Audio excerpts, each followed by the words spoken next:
I want to draw a picture for you here.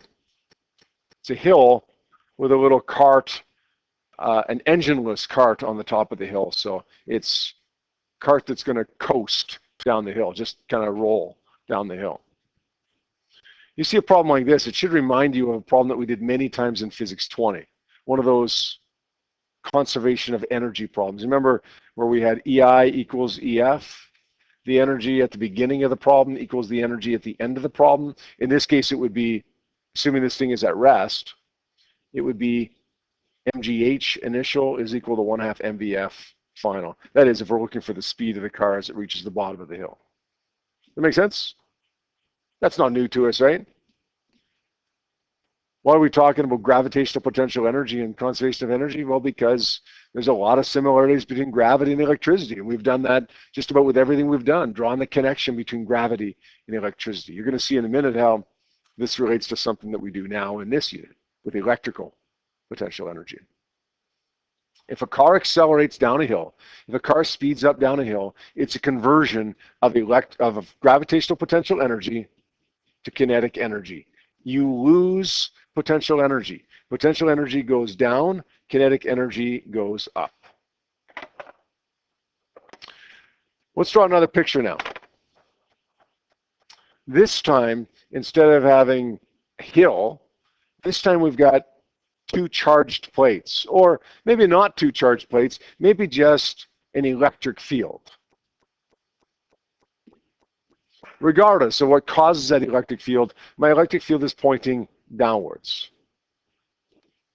In this case. It doesn't have to be, but in the situation that I'm drawing, the scenario that I'm drawing, it's pointing downwards. Let's say we've got a positive charge right up here at the top plate here. Its initial speed is 0 meters per second. What happens to that positive charge as it's exposed to this electric field here? Okay? It's going to accelerate, just like this car did when it was exposed to the gravitational field that was pointing downwards. A mass in a gravity field accelerates with the field. A positive charge in an electric field accelerates with the field. How do you think we're going to analyze this problem over here? I gave you a real big hint already. If the car starts off with potential energy and as it speeds up gains kinetic energy, then this charge will start off with potential energy, and as it speeds up it gains kinetic energy. The difference here is that the potential energy is not gravitational potential, rather it's electric potential. So we're going to say QV, right? Electric potential energy, if you remember this equation from from earlier today. V is equal to E over Q. Electric potential is energy per charge. Then potential energy would be Q times V. What kind of energy do we have when we reach the other plate? Well, it's like reaching the bottom of the hill. We'd say 1/2 mv squared. The problem that we're going to solve today involving charged particles speeding up in an electric field is just like the problems that we solved last year in Physics 20, where mass is sped up in a gravitational field. If last year we could say EI equals EF, then this year we can too. The only difference is that we have to sub in QV wherever we would see MGH. Listen carefully. Whenever you see a problem where a charged particle is speeding up, whenever you see a problem where a charged particle is speeding up, I want you to think of it as that car that's going down the hill.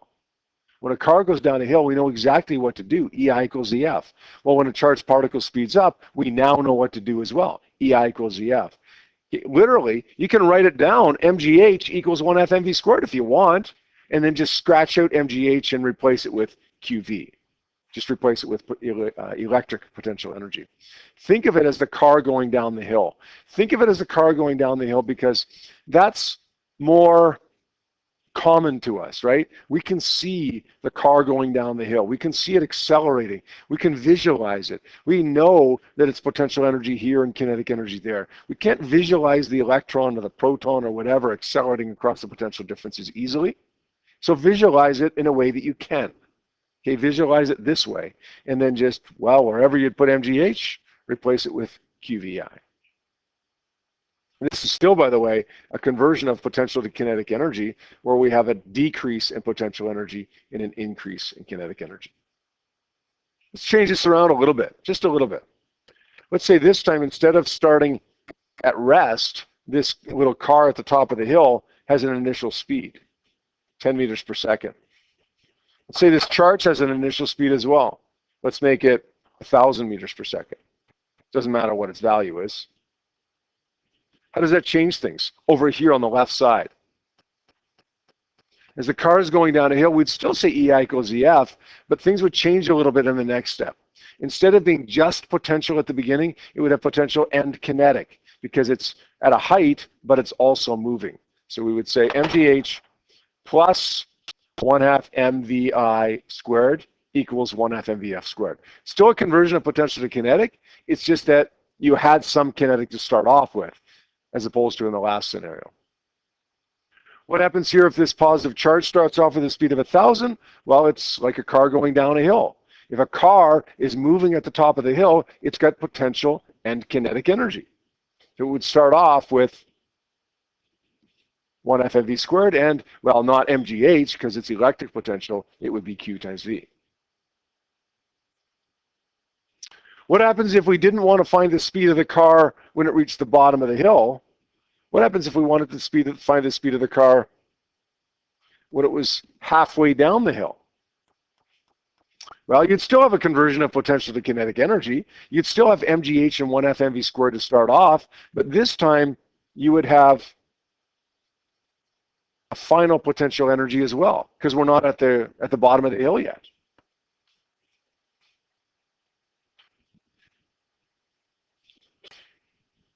What's the initial height of this car? What's the initial height of the car? 20 meters. What's the final height of the car? No. If it's going halfway down, the final height of the car is 10.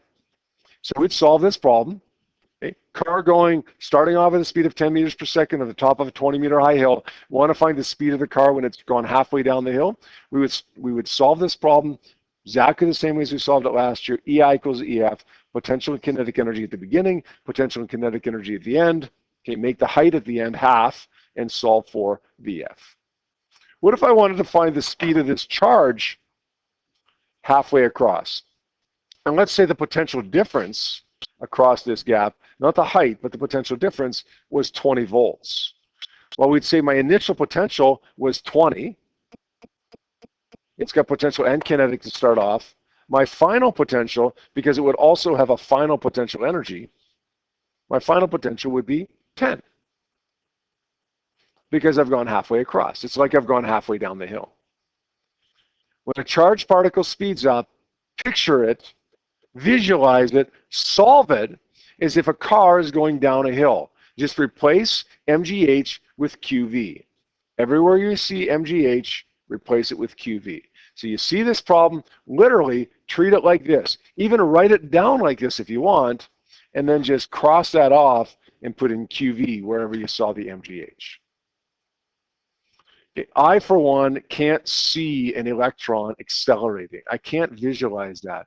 And I work better by visualizing stuff, by seeing stuff. I can see that red car with 2 passengers going down the hill. I can see that in detail. I can visualize it in my mind right now. If I can visualize it, then I can solve it. If I can solve that, then I should be able to solve the one that I can't visualize. One more quick little thing. Okay, let's change it up just a little bit and then we'll do one problem here. Let's say we've got, this time, a car at the bottom of the hill. It's coasting again. It's got an initial speed of 20 meters per second. And we want to know how high the hill is. When it gets to the top, it's at rest. So it barely makes it to the top of the hill, this car. Barely makes it up. I want to know what the height of the hill is.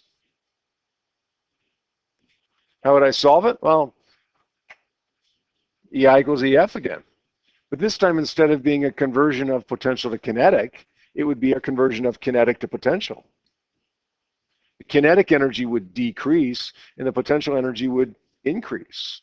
We'd start off with kinetic energy, 1/2 mvi squared. We'd end off with potential energy, mgh final. And hf is what we'd be looking for in that case. What if we had a charged particle? Let's switch this up a little bit. Let's make the plates vertical this time with my electric field horizontal. Let's make this the positive plate, make this the negative plate. What if we had a charged particle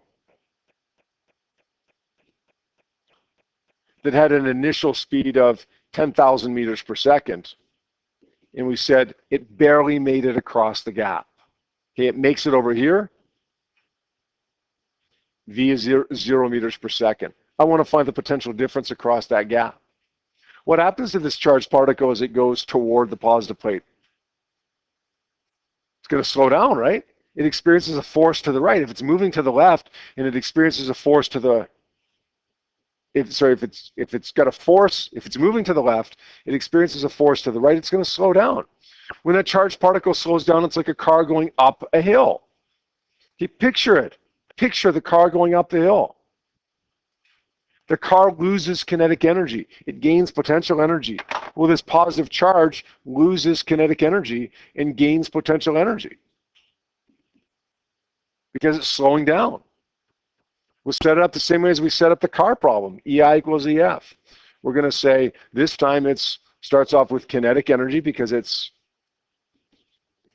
got a certain speed, ends up with potential energy. But wait, it's not MGH, although we can visualize it that way.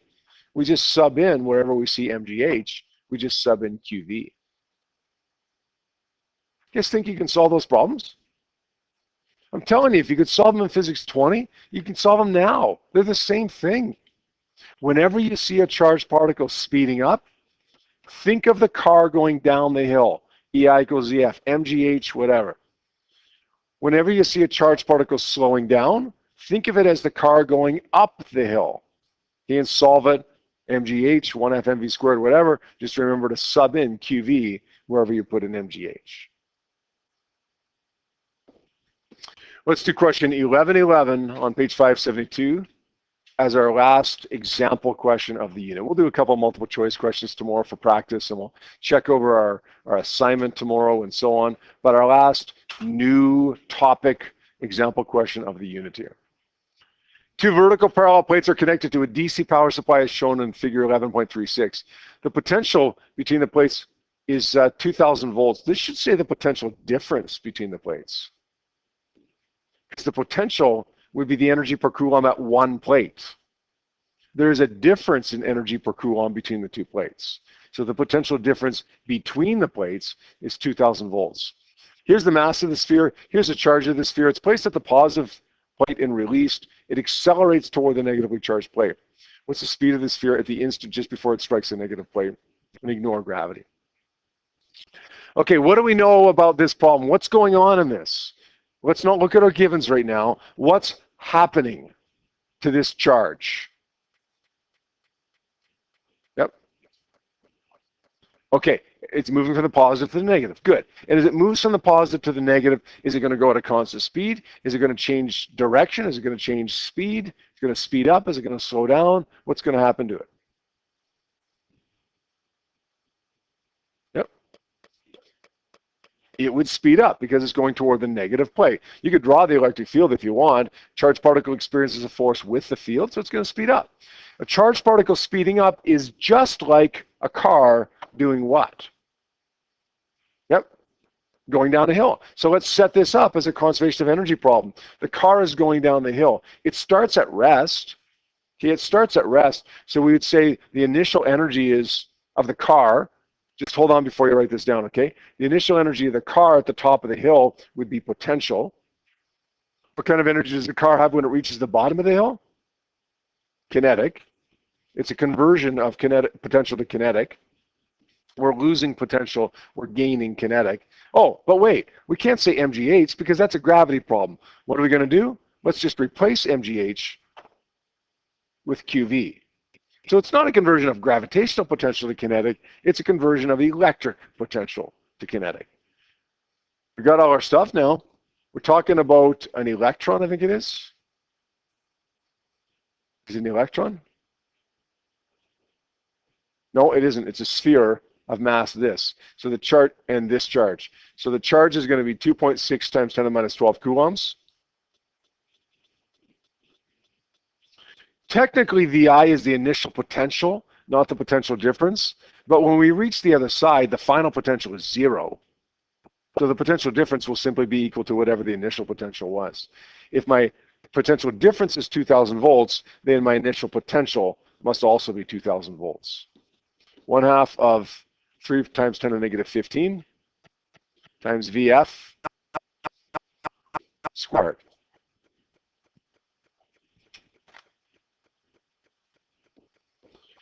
Somebody double check this, but I get a speed there of 1.86, 1.9 times 10 to the 3 meters per second. Yeah, if you could solve this question, hold on 2 seconds here. You can solve this question last year if it was a car going down the hill. You can solve it this year with a charged particle speeding up, right? Here's what I want you to do for homework, guys, in addition to your assignment, which you've been working on since Thursday. It's not an onerous amount, don't worry. Okay, what I want you to do, just so that we can make sure we're okay with this, is tackle worksheet number 9. Worksheet number 9, questions 1 to 4.